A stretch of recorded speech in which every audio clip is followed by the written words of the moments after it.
alunos, tudo bem? Aqui quem fala é a professora Elisângela de História.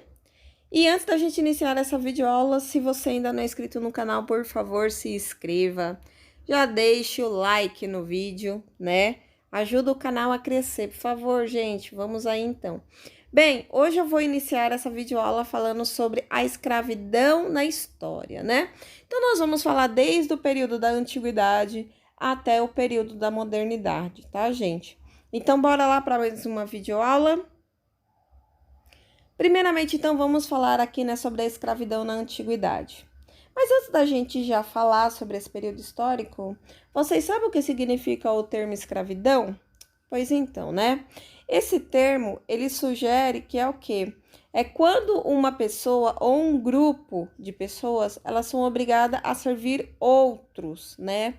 E um escravo, gente, ele é literalmente tratado como se fosse uma mercadoria, em que ele pode ser comprado, vendido, doado, alugado, emprestado ou, em casos até mais extremos, ser morto pelo seu próprio proprietário. Mas claro que, né, ao longo da história, a gente vai ver aí, né, que vamos ter diversos tipos de escravidão. E que nem a gente consegue observar, né? Essa prática de escravidão, gente, ela se permaneceu em algumas regiões do mundo até em meados do século XIX. Lembrando que estamos no século XXI, ou seja, foi uma coisa até bem recente aí. Pegando sobre, né, vamos dizendo assim, sobre o surgimento da escravidão, os historiadores, eles acreditam, né, que a escravidão, ela vai surgir na Revolução Neolítica, ou seja, quando o homem, ele começa a se tornar sedentário. E aí ele vê essa necessidade, vamos dizer assim, de mão de obra, e dessa forma começa, né, a se escravizar uns aos outros aí, tá bom? Que nem eu disse para vocês, existem diversas formas de escravidão. Então, temos os escravos de guerra, que são aqueles escravos em que eu brigo, eu faço guerra com meu inimigo. Ao invés de eu matar ou prender meu inimigo, eu literalmente vou transformar ele em escravo. E também, né, há o escravo de dívida, que quando uma pessoa ficava devendo uma para a outra, aí a forma de se pagar, literalmente, era a pessoa se transformando em escravo, que nem a gente viu, isso daí era uma prática que ocorria muito na Grécia e em Roma. E também, muitas vezes, quando você fazia alguma dívida e essa pessoa não pagava, ao invés dela ser presa, ela acabava, né, vamos dizer, também se transformando aí em um escravo de dívida. Então, que nem a gente observa, aí temos essas duas categorias aí. Isso eu estou falando para vocês durante o período da antiguidade. Por quê? Tanto no período medieval a gente vai ver outra forma, e no período da Idade Moderna também há outra forma de escravo, ok? Bem, eu peguei alguns exemplos aí para vocês, tá bom? De escravo em algumas regiões. Então, eu peguei aqui na Grécia, tá? Que ela vai se estabelecer lá no período homérico. Lembrando que no meu canal há uma videoaula falando sobre, né, a Grécia Antiga, e tem o período específico lá, que é o período homérico. Então, quem tiver curiosidade, então já tá aqui no meu canal, ok? E só para vocês terem uma ideia, essa categoria de escravidão de dívida, os gregos, eles vão ser os primeiros a abolir, né, esse tipo de escravidão, que vai ser em torno aí do século 6 a.C. Mais uma coisa que a gente não pode deixar de falar, que por mais que tenha se abolido a escravidão de dívida, ainda se permaneceu a escravidão de guerra. E que nem eu coloquei nos slides aí para vocês, a grande maioria desses escravos, né, da Grécia, elas vinham principalmente de regiões vizinhas. Lembrando que lá na Grécia, gente, eram cidades-estados, então era muito comum ter esse conflito entre com umas e outras, ok? Eu peguei aí Roma, não tem como a gente falar de escravidão antiga e não falar de Roma, né? E que nem eu coloquei aqui para vocês, eles também tinham essa prática, né, de escravizar aqueles seus inimigos. Também tinha o escravo de dívida, Só que também vai ter uma categoria um pouco diferenciada, porque enquanto na Grécia, né, a gente fala assim que os descendentes desses escravos, eles não eram escravos, já em Roma, os filhos de escravo eram escravos sim, tá bom? E isso daqui é bastante importante, então, vocês observarem que o número de escravos em Roma, ela chegava a ser muito mais superior do que o número de pessoas livres, tá bom? E uma coisa lá em Roma que se tinha era que os escravos, eles tanto poderiam ser, né, de propriedade particular, mas também existiam os escravos, né, que a gente diz aí, que pertenciam ao Estado. Então, esses caras, eles poderiam sim, né, tá fazendo trabalhos aí. Então, que nem eu posso estar colocando como exemplo para vocês, poderiam fazer construções, né, de templos, construções de barcos, fazer estradas, entre outras coisas muito mais aí, né? E chegando muitas vezes até compor o próprio exército se fosse necessário, tá bom? Essa imagem eu coloquei ao lado aí para vocês, né? Dá para vocês observarem que é uma imagem falando sobre a escravidão no Egito, né? Então a gente não pode esquecer aí que os egípcios, eles já também tinham essa prática e principalmente tinha essa categoria, né, de escravizar os judeus, até porque eram de religiões diferentes dos egípcios, né? Enquanto os egípcios, eles eram politeístas, os judeus, ou melhor, perdão, os hebreus, né? Esse que é o termo correto até pelo período histórico, né? Então, esses hebreus, por ser monoteístas, eles acabaram, né, sendo escravizados aí também. E eu acabei colocando essa imagem aí, né, para a gente permanecer, né, com essa memória viva ainda, tá bom? Uma coisa que eu não posso deixar de citar para vocês, claro, que várias civilizações fizeram escravo, como os sumérios, os assírios, os egípcios, que eu acabei de citar, os gregos, os romanos, os indianos, os chineses, entre outros povos mais, eu só estou citando aqui um para vocês. Claro que esses escravos, gente, eles não tinham qualquer tipo vamos dizer assim, de direitos, tá? Então, eu coloquei aqui nos slides para vocês, né, que essa categoria, principalmente de cidadania, que foi algo que surgiu na Roma e na Grécia, os escravos, eles não faziam parte dessa camada, né? E era como se esses escravizados, eles não tivessem direito a nada, né? Que nem eu citei logo no início, para vocês, era como se fosse realmente uma mercadoria e o principal objetivo da vida deles era obedecer sempre seu dono, tá?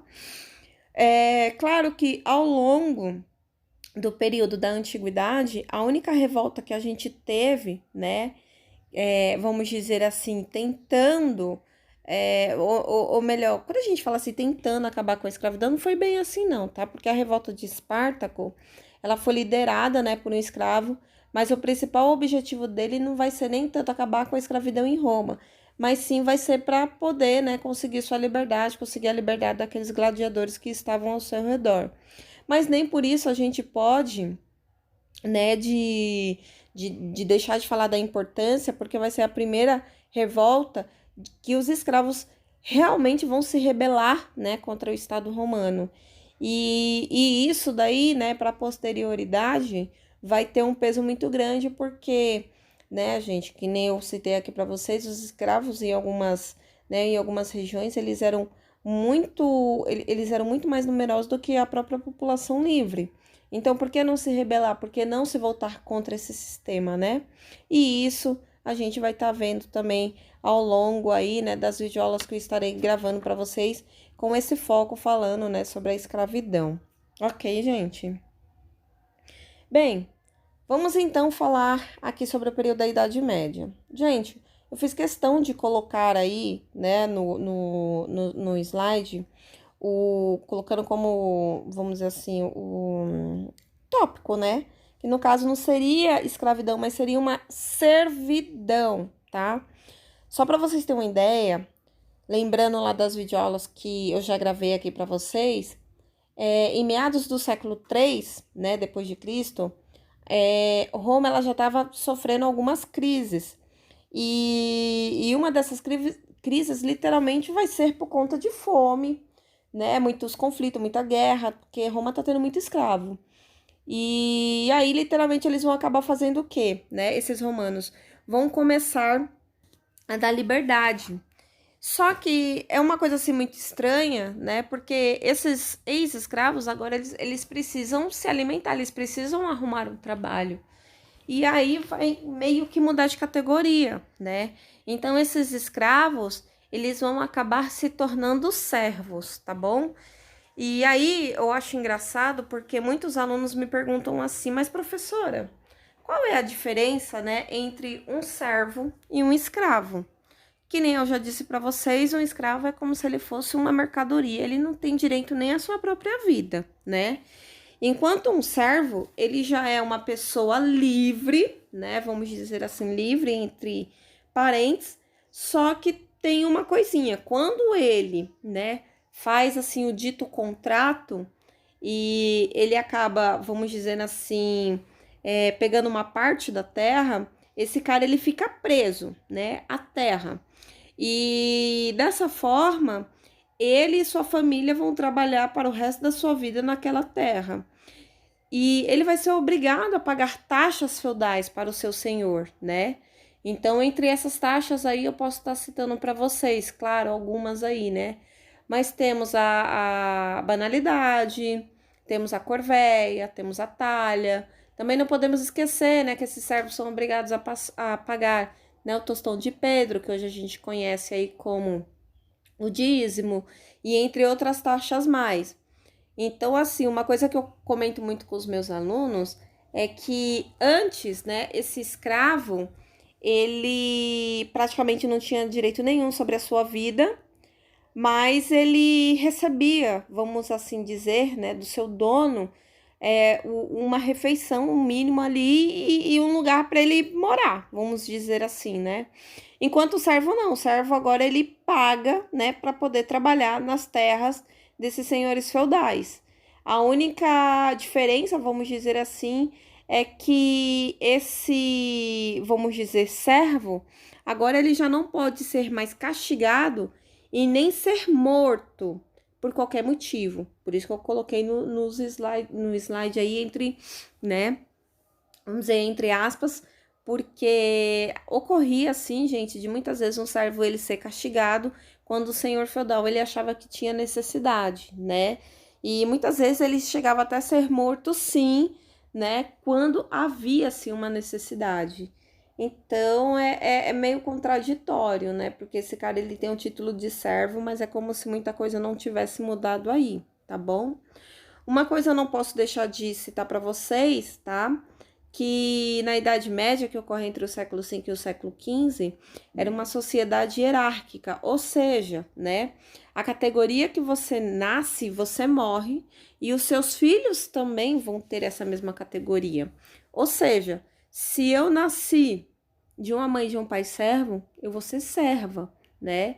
E isso, esse status, eu vou passar para o meu filho também. Então, quando eu tiver um filho, meu filho também irá ser servo. E assim vai indo, né, sucessivamente. O servo, claro, ele trabalha, né, e ele tem a posse daquela, vamos dizer assim, daquela mercadoria, e após ele pagar todas aquelas taxas para o senhor feudal, pagar as taxas para a igreja, aquilo que sobrar é seu. Mas, gente, vocês que são meus alunos aí, né, já gravei videoaulas aqui falando sobre o período da Idade Média, a gente sabe o que sobrava para esse servo era literalmente nada. Ou seja, assim, era um mínimo para esse cara sobreviver. E isso sim, quando as suas colheitas não eram atingidas por qualquer tipo de praga, né? Às vezes, isso quando tinha uma colheita bastante abundante, e vamos dizer assim, isso quando uma geada ou calor excessivo acabasse não atrapalhando, né? Vamos dizer assim, a sua produção. Então, literalmente, gente, a vida de um servo era muito difícil mesmo. Literalmente chegando à categoria de um escravo, tá? Gente, só para vocês terem uma ideia, esse título de servidão, né? Essa categoria de servidão, em alguns países, gente, chegou a sobreviver até em meados do século XX. Eu posso estar dando um exemplo aí para vocês. A Rússia. A Rússia, até em meados do ano de 1916, 1917, ela era totalmente feudal ainda. Ela ainda tinha essa questão de servidão ainda, tá, gente? Então é uma coisa assim que, se for parar para pensar, muito, muito recente. Apesar que, eu vou ser bem sincero com vocês, esse sistema de colonato, né, em algumas regiões aqui do Brasil ainda existe sim, tá? É porque literalmente é algo assim escondido, ilegal, e vamos dizer assim que muitas pessoas acabam nem sabendo realmente do que está ocorrendo. Mas em algumas regiões, principalmente do norte aqui do nosso país, ainda tem muito desse regime ainda em vigor, tá bom? Bem, chegamos, né, à escravidão moderna. Sempre quando a gente fala em escravidão, eu falo que isso daí é algo muito marcante, muito presente na mentalidade dos alunos. É falar de escravo, já lembrar do escravo negro, né? Então, nós vamos falar aqui, né, como foi que surgiu essa modalidade, né, de escravidão. Que até então, saímos do regime de servidão e voltamos novamente para a escravidão. Isso tudo, gente, vai ser através da formação das monarquias nacionais, né? Os senhores feudais, eles perderam os seus status, os reis começaram a centralizar novamente os poderes e, a partir disso, quando se criou-se esses estados unificados, esses reis começaram a se preocupar muito com a sua economia. E isso acabou, né, vamos dizendo assim, abrindo um leque que foi para a expansão marítima comercial, porque esses caras eles queriam trazer produtos do Oriente que nada mais eram do que as famosas especiarias, né? E, lembrando das minhas videoaulas passadas, acabou-se descobrindo um novo continente, que é o nosso continente chamado América. E quando descobriu-se esse continente, viu-se que tinha muita terra e precisavam-se de mão de obra. E aí começou-se a ter essa preocupação, aonde que nós vamos, né, procurar pessoas para trabalhar, né, para que a gente possa explorar, literalmente, criar esse sistema colonial, trazer riqueza, né, para a metrópole e explorar da colônia. E aí aonde eu coloquei, né, as características tanto da América Portuguesa, quanto da América Espanhola, quanto da América Inglesa. Gente, aqui no meu canal, né, já tem a videoaula falando sobre a colonização na América. E eu lá também cito as formas de escravidão, tá bom? Aqui, claro, como eu fiz esse vídeo pegando sobre os períodos históricos, né? Mas lá tá, vamos dizendo assim, tá bem detalhado, tá bem explicado. Claro que eu vou detalhar e vou explicar aqui nessa videoaula para vocês também, mas lá, né, vocês acabam entendendo um pouco mais desse período que é da Idade Moderna, ok? Bem, a América Portuguesa, vulgo Brasil, que fica mais fácil aí de entendimento para vocês, ok? Ela inicialmente, ela vai, né, tentar explorar das mãos, vamos dizer assim, da mão de obra indígena, né? E claro que eu já falei para vocês em várias videoaulas, né, que a Igreja Católica, ela tinha algo que era mais ou menos assim, que aqueles indígenas que eles eram catequizados, eles não poderiam ser, vamos dizer assim,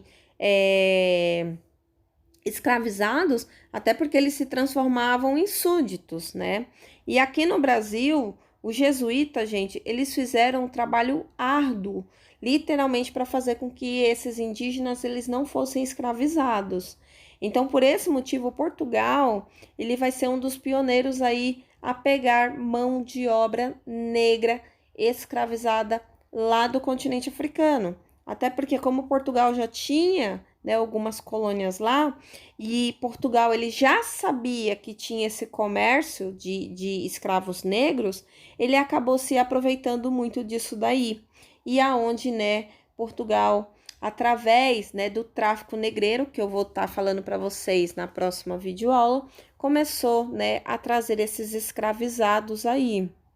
E, gente, só para vocês terem uma ideia, foi muito, mas muito escravo que Portugal trouxe, a ser uma coisa absurda. E por esse motivo, os nossos indígenas aí acabaram, vamos dizer, não sendo essa mão de obra, vamos dizer assim, tão valorizada que nem foi o negro. Claro que em algumas regiões aqui no Brasil, eu posso estar citando aí para vocês que nem Maranhão, Pará, entre outras regiões, tentaram, continuaram sim com a mão de obra escrava indígena, até porque o negro, por ser muito valorizado, né, e essas regiões eram mais pobres, eles acabavam não tendo muitas condições de comprar, né? Mas claro que os jesuítas, eles estavam aí sempre para tentar ajudar. Mas lembrando que durante o governo de Pombal, e esses jesuítas acabaram sendo expulsos, né? Aí, literalmente, muitos desses indígenas aqui no Brasil acabaram se tornando, sim, escravos. Mas uma coisa, né, que esses, vamos dizer, esses donos de escravos indígenas começaram a perceber é que os indígenas, eles não tinham muita aptidão para a agricultura. Até porque o principal foco, né, de escravizar e esses indígenas era para fazer com que eles trabalhassem no cultivo da cana-de-açúcar. E observou-se que esses indígenas eles não tinham muita aptidão, até porque quem trabalhava na agricultura eram as mulheres e não os homens. E quando eles iam os escravizar, eles davam muito mais preferência para os homens do que para as mulheres. E aí, resultado, literalmente eles acabaram aos poucos vendo que esses indígenas, eles davam muito mais trabalho, né, de você tentar escravizar, domesticar e fazer com que eles trabalhassem na terra, né, do que literalmente você comprar já um escravo negro. Então, por esse motivo, esses indígenas, aos poucos, eles acabaram, vamos dizer assim, deixando de ser escravizado e dando lugar mesmo à mão de obra escrava negra, tá bom? Já na América Espanhola, porque eu fiz tanta questão de explicar tão bem essa relação do indígena, né, aqui no Brasil. Na América Espanhola vai ser totalmente ao contrário, gente. Por que vai ser ao contrário? Primeiramente porque a Espanha não tinha território no continente africano. E, vamos parar para observar. A Espanha, ela pegou desde a região ali do México até a região do Uruguai, gente. Então, ela vai parar para pensar e vai raciocinar o seguinte: tem tantos habitantes locais, né, os famosos indígenas, por que a gente vai comprar escravo negro do continente africano? Não, nós vamos sim se utilizar dessa mão de obra.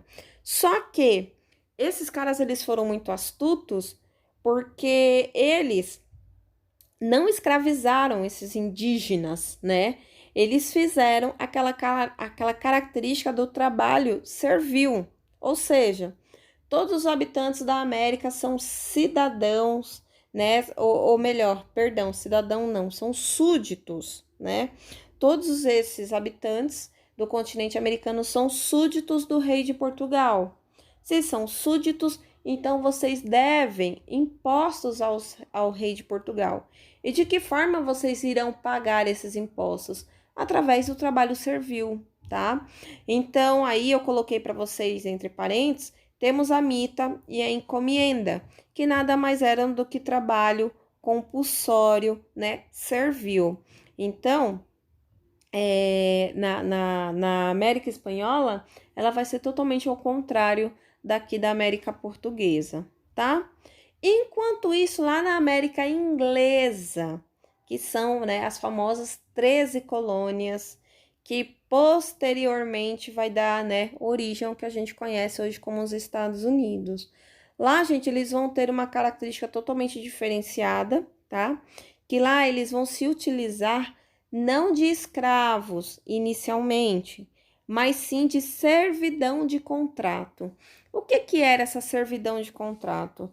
Literalmente, né? Muitas pessoas elas estavam fugindo lá da Inglaterra por conta de perseguições religiosas.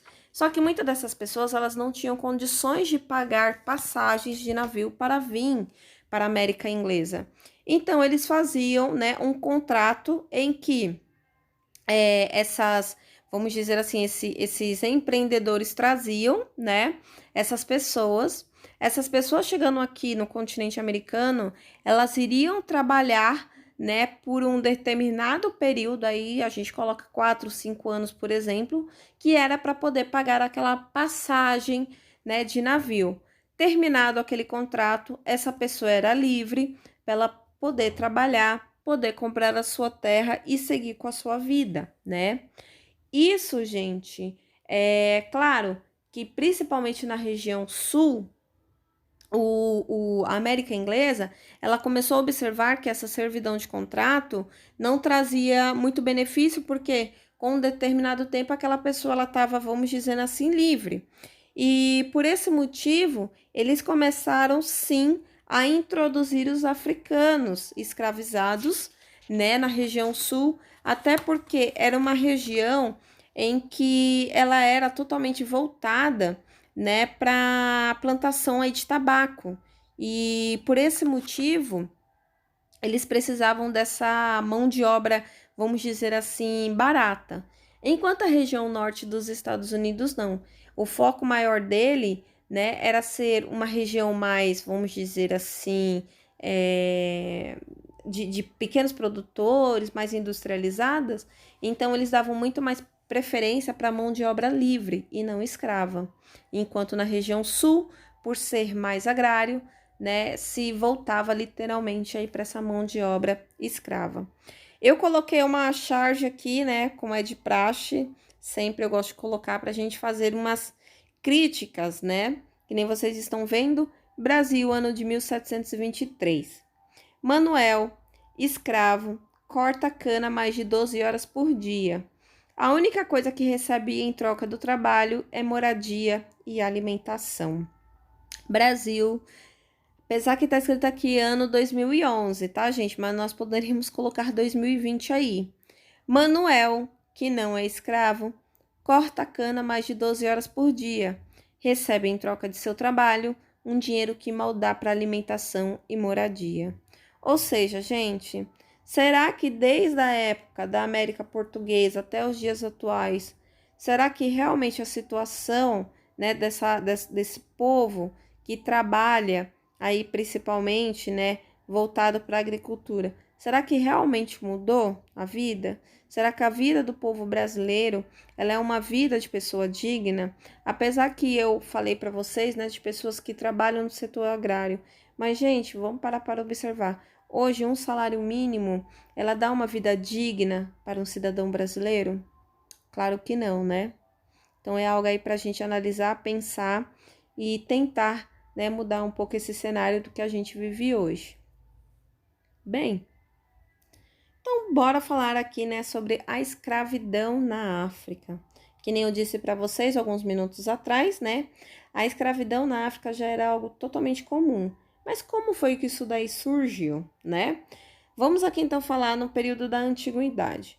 Gente, uma coisa que eu não posso deixar de falar para vocês é o seguinte, que os povos, né, que viviam na região do continente africano, eles não tinham esse conceito vamos dizer assim, de que eles eram uma única nação, que eles deveriam, vamos dizer assim, eles não tinham essa consciência de classe, não tinham essa consciência de nacionalidade e nem nada do tipo. Eles literalmente, né, eles se identificavam um com os outros através da sua linhagem, quando viviam na mesma tribo, ou quando eles tinham uma mesma religião, né, ou quando eles tinham um único líder em comum. Então, isso daí é que caracterizavam eles. Se você não era, né, das mesmas características, eles viam você como inimigo. E era muito comum, gente, ter guerras, ter conflitos entre uma tribo e outra. E aí, o que eles acabavam fazendo com esses inimigos? Eles, que nem eu citei para vocês, eles não matavam, eles transformavam em escravos. E que nem eu citei para vocês, né? Eles tinham o costume de vender, né, esses escravos. Então, assim, qual foi as primeiras nações aí que começaram a ter essa prática de comprar negro, né, da região africana? Nesse caso, os próprios egípcios, né, por mais que morassem no continente africano, mas eles já tinham essa prática de comprar escravos, né? E os próprios romanos, gente. Então, assim, não era um comércio apenas ali regional, mas já era um comércio internacional. E alguns estudos hoje já apontam que a região da Pérsia e a própria China, gente, já comprava escravizados negros. Então, assim, já era um comércio bastante antigo mesmo, tá? Claro que durante o período da Idade Média, principalmente em meados do século VII, que é quando vai surgir, né, o islamismo, aí sim a gente observa que os escravos negros, eles vão ser vendidos muito para a região árabe, até porque por ser um império, vamos dizer assim, tinha muito essa necessidade de mão de obra, tá? Já na época moderna, enquanto a Europa ela estava lá totalmente servil, né? Já no período da época moderna, que nem eu citei para vocês, por causa das grandes navegações, né? E essa necessidade de trabalhar na agricultura, começou-se a observar assim o seguinte, né? Que os próprios negros eles já faziam comércio entre si e os portugueses, quando eles viram essa necessidade de mão de obra, né, para trabalhar na agricultura, eles lembraram daquilo que eles viram no continente africano. E aí eles começaram a literalmente fazer o quê? Esse comércio, né, entre o continente americano e o continente africano, que vai ser, né, o famoso comércio aí, né, do Mar Atlântico. E só para vocês terem uma ideia, claro que esses africanos, eles utilizavam muito esses escravos na agricultura, mas se utilizavam das mulheres, sempre, gente, as mulheres que trabalhavam na agricultura. E por ter essa mão de obra escrava, vamos dizer assim, sobrando, que eram os homens, eles literalmente começaram, né, a vender para esses portugueses. E aí, gente, esses produtos, só para vocês terem uma ideia, a procura pelos portugueses vai ser tanta, que vai chegar um momento em que esses escravos, ou melhor, que esses donos de escravos, eles vão começar a ver que está faltando esses produtos. E esses entrepostos que ficavam literalmente no litoral africano, né, eles começaram a observar que aquelas tribos já eram poucas ou inexistentes. E que esses, vamos dizer assim, esses caçadores de escravos, eles tinham que ficar adentrando o território para poder, né, escravizar e levar, né, literalmente para a mão desses portugueses, porque a procura, gente, era enorme e a demanda já não estava mais, vamos dizer assim, o oferecimento desses escravos já não estava mais sendo tão abundante, até porque a busca estava se tornando muito mais difícil, né? Então, só para vocês terem uma ideia, Portugal mesmo, ela comprava inicialmente esses escravos em troca assim de tecido, de vinho, tabaco, cachaça. E aí vai chegar o momento que os próprios, vamos dizer assim, empreendedores vão ver que essa mão de, vamos dizer assim, que esse produto era tão valorizado que começaram a aumentar esses preços. Então agora, antes um tecido e uma cachaça que você trocava por um escravo, agora já não satisfaz mais. Então agora eles começam a pedir o que? Armamento, pólvora, ouro em troca dessa mão de obra. Até porque, gente, vamos parar para pensar. Cada vez mais está sendo difícil você conseguir, né, escravizar. Então esse produto também vai se tornar valorizado aí ao longo, né, dos anos. E só para vocês terem uma ideia, claro que os portugueses eles não compravam só, né, o escravo, mas também começou-se a ter uma procura muito grande de marfim e ouro. Mas uma coisa muito engraçada é porque Portugal, quando descobre ouro aqui no Brasil, né, vamos dizer assim, inicialmente do século XVII, aí vai ser ao contrário, porque antes Portugal comprava ouro, né, do continente africano por um preço assim tão desvalorizado, agora nós temos que comprar os escravos com ouro do Brasil por um preço assim bastante, vamos dizer assim, absurdo, se for parar para pensar o que era no início, né, desse comércio que antes se trocava às vezes por um litro de cachaça. Então você vê literalmente, né, o quanto essa procura de oferta e procura do escravo, ela vai ser tão abrangente ao longo dos anos aí, tá bom? Claro, gente, que grande parte desses comerciantes, né, eram os próprios reis africanos, eram os próprios líderes tribais, né? E esses caras aí, claro, né, alguns livros de histórias eles citam muito que eram caras assim que vestiam os tecidos mais finos, que andavam assim com um monte de ouro, que tinham um harém de mulheres. Vamos dizer assim, que tinham uma vida muito próspera e se enriqueceu, gente, praticamente vendendo seus próprios conterrâneos, né? E claro que hoje a gente olha isso daí bastante chocado, bastante horrorizado, mas para esse período era uma coisa comum, até porque não se tinha esse olhar de que eu estou vendendo meu conterrâneo, mas sim de que eu estou vendendo meu inimigo. Tá bom, gente? Bem, eu espero que vocês tenham gostado da videoaula, tá, gente? Eu achei que o vídeo seria até um pouco mais curtinho, mas esse é um assunto aí que eu gosto muito de falar, né? Porque é algo, por mais que esteja assim, nos livros de história, a gente não pode deixar morrer essa memória, tá? E a gente tem que estar sempre aí, né? A luta, né, dos negros, porque a gente vê que até hoje, sim, a nossa sociedade ela é preconceituosa, que temos sim uma dívida histórica, então devemos sim, né, vamos dizer assim, lutar por direito de igualdade e não só no papel, mas realmente na prática, ok? Bem, até o próximo vídeo, gente. Beijo, beijo. Tchau, tchau.